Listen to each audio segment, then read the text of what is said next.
Ако той и тя говори само единствено за автомобила си. Зелен или червен флаг е, ако има книжка, но няма кола. Зелен флаг не ви интересува. Не. Вие си имате кола. Кола си имам. Ако се вози в чужди автомобили доста често. Ако има китайски фарове. Червен или зелен флаг е, ако си мие колата веднъж месечно. Вие колко често си миете колата? По-малко от него, със сигурност. По-малко. 3 пъти на ден. Зелен или червен флаг е, ако постоянно говори за колата си. Зелен, Ще вие правим компания.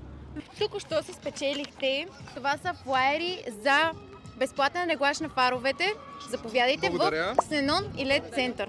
Това е автомобил преди, а това е след поставянето на LED кружки от Ксенон и LED център. Посетете на нашите обекти.